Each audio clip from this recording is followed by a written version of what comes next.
Kuna dada analushwa mabegi nje, yanampitia mlinzi anadondoka chini, huku rafiki yake akifoka sana. Bidada anajaribu kujitetea, lakini kwenye mahakama ya fisi mbuzi hana sheria, hivyo akafukuzwa huku akimwagiwa maji. Mara ghafla anakurupuka kitandani. Kumbe ndoto ilikuwa inampa changamoto huyu mtoto alikiona cha moto. Wait. Mimi ni Mtu Safi aka Mtu Poa. Hakikisha umelike, comment, subscribe, kisha unaweza ukashare. Okay, tuendelee. Baada ya ndoto ile, bidada kumuita Ogochi akaamua kumpigia simu rafiki yake ila mueleze ndoto mbaya aliyoiota, lakini simu yake hakuokota, alishapigwa bloko hata haiti. Bidada akawa anajiuliza, nini tena hiki? Nini kimetokea? So ikabidi nyanyuka na kisha aelekee kwa rafiki yake. Baada ya time kidogo akafika nyumbani kwa rafiki yake, akaulizwa, vipi, mbona unakimbia? Nini kimetokea? Ogochi akamwambia, Pepe, usijali, niitie rafiki yangu. Pepe akamwambia, kwani hajakwambia? Kuniambia? Ndio, sasa hivi yupo mjini. He? Ashakuwa dada wa mjini, ni muda sasa. Bidada akasema, hajaniambia, naomba anwani yake. Basi kabidi Pepe akamchukulia anwani na baada ya muda akamletea. Kisha Ogochi akaamua kujichenga. Okay, tunatupa mpaka siku chache baadaye.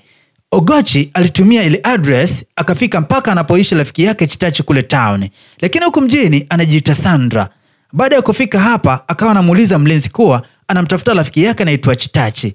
Mlinzi akamwambia kwamba huyo mtu hamfahamu. Kumbuka Chitachi nao anajiita Sandra. Haikuchukua time. Chitachi akawa amefika mjengoni na sasa na drive, yani anandinga kali. Ogochi alijomona akamkimbilia ile amkumbatie. We, Chitachi aka Sandra alimluka mita 100. Akawa anamkwepa kama vile bakteria hivi, hataki hata mshike. Usinisogelee, jamani, ni mimi rafiki yako. Chitachi anasema, nini? Nimesema sikujui. Wewe ni nani? Unapalamia tu watu na magagula ya nguo zako tu. Ogochi akajibu, kumbuka. Akawa anamkumbusha, anamwambia, umesahau huko kijijini. Jamani, sasa tunarudishwa nyuma kidogo. Tunaonyeshwa kwamba hawa walikuwa ni marafiki, yani BFF kabisa. Anajaribu kumkumbusha hata siku anataka kujiunga Facebook, yeye ndiye alimpiga picha ya kuweka profile. Akawa anamwambia, usikae hivyo, uvuta kidogo. Ogochi akawa anasema, hapana, acha hizo bana, funika. Eti leo hii anasema hamkumbuki. Ogochi akabaki anashangaa. Basi bana, Chitachi akamula Ogochi atolewe nje na mlinzi. Na mlinzi hakuwa na ajizi, kabidi afanye kazi. Lakini wakiwa wanabishana, Ogochi akampiga mlinzi kifuti cha kwenye 1200. Mlinzi hoi. Akabaka ameshikilia huko kwenye sanduku la kula. Nini tena?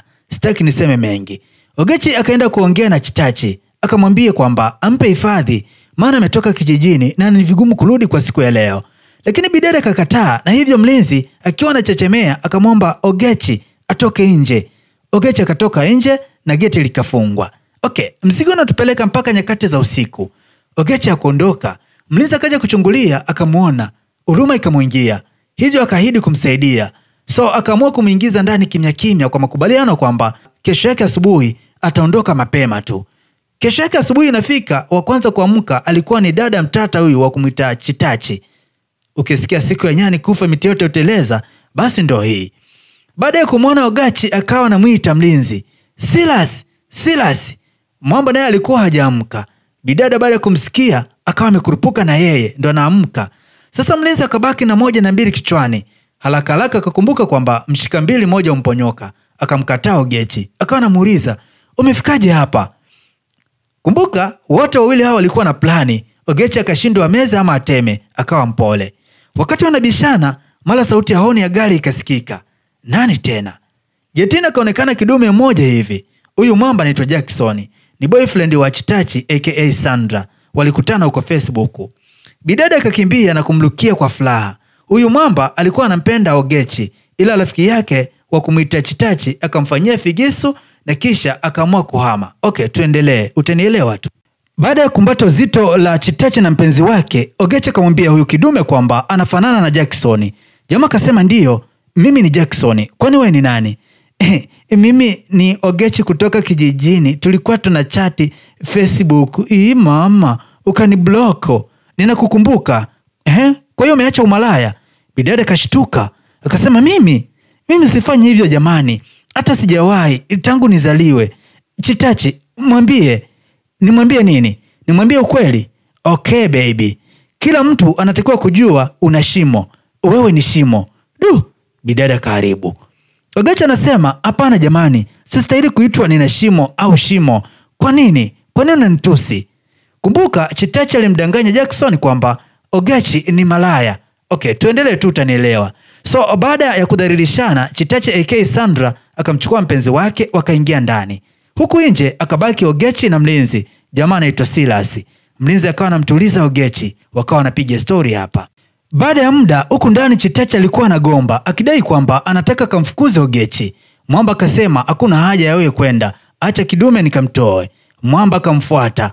Huku nje mazungumzo kati ya Ogechi na mlinzi yalikuwa yanaendelea. Bidada anasimulia mpaka analia. Mlinzi akawa anambembeleza.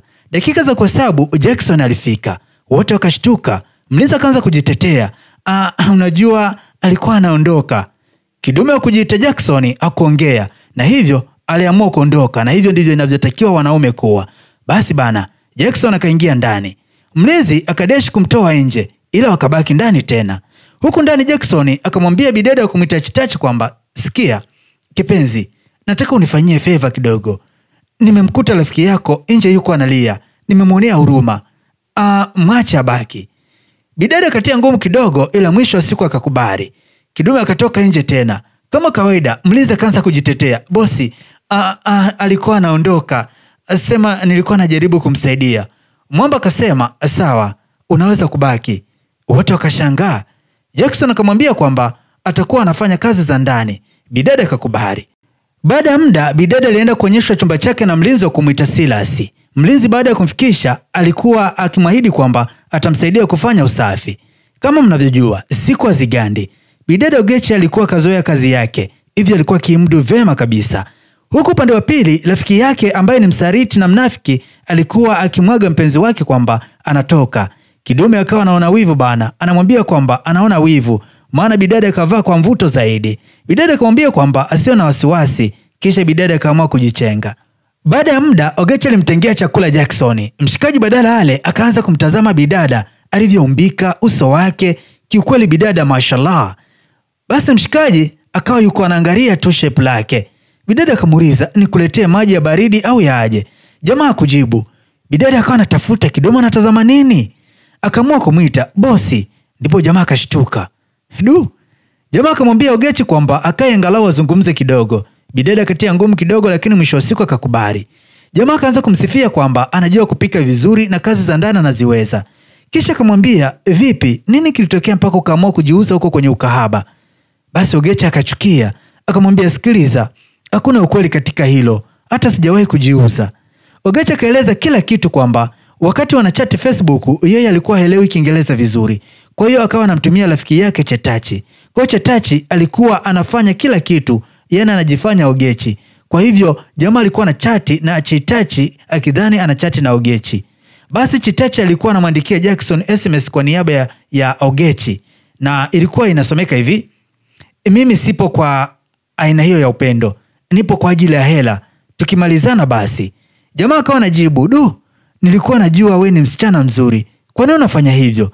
Chitachi akajibu kwa niaba ya Ogechi kwamba sina muda wa kupoteza kwa hili, kama unanitaka unatakiwa ulipie, vinginevyo unamtaka rafiki yangu, ni msichana mzuri, unaweza ukampenda, naweza kukutumia picha kama unataka.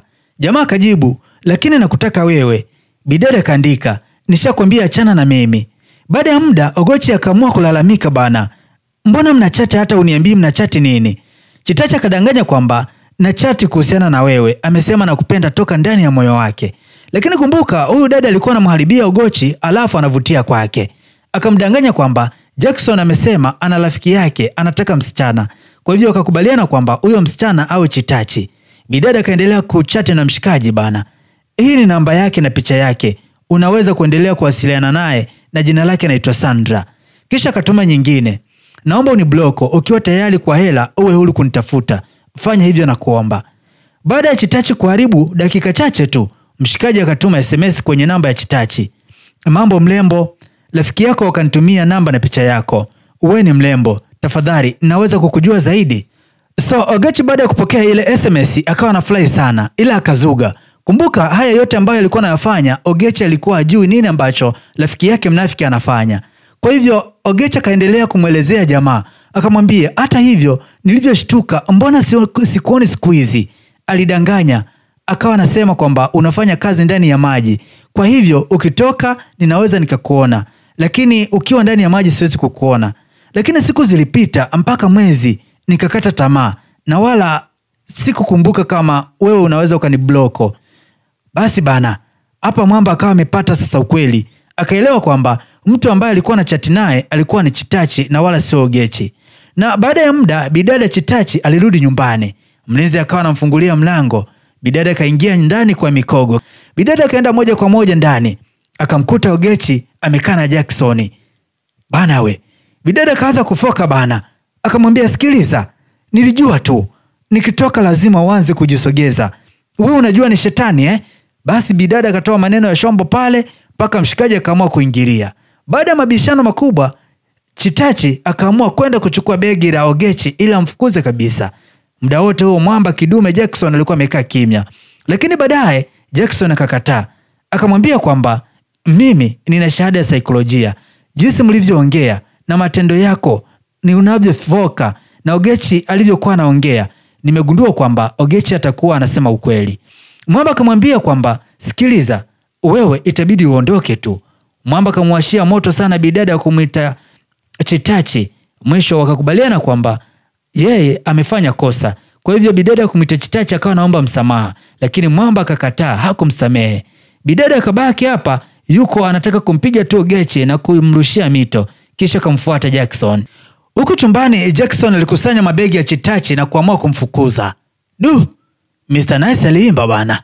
Akasema kisicholiziki akiliki hata ulete ujuzi. Ndio kitu ambacho kinamkuta Chitachi. Bana. Basi mlinzi akapewa kazi ya kumtoa nje, ila akambulia kofi la shavuni. Bidada akaondoka. Bana, huyu mwamba na bahati mbaya. Baada ya siku bidada aliamua kuandaa chakula kizuri sana. Maana aliamua kumpelekea mlinzi na kisha kumshukuru kwa mema yote ambayo alimtendea. Wawili hawa wakafurahi na kisha wakakumbatiana. Huku upande wa pili Chitachi alienda kwa rafiki yake. Leo alikuwa anafukuzwa kama umbwa. Malipo ni hapa hapa duniani bana. Lakini huku upande wa pili Ogechi mambo yalianza kuwa safi. Bidada anavalishwa anapendeza. Maisha safi kabisa, hayana kipengele. Labda kipengele ukione wewe. Na hapo ndipo ambapo tunagonga besela ya mzigo wetu safi kabisa wa Nigeria. Usisahau kulike, comment, subscribe na kisha share. Na kama unatufuatilia kupitia mitandao mingine ya kijamii, hakikisha umetufollow na hapo utakometisha kinoma noma. Mimi ni mtu safi aka mtu poa. Tukutane wakati mwingine kwenye simulizi zingine za movie kali kama hizi. Bye bye.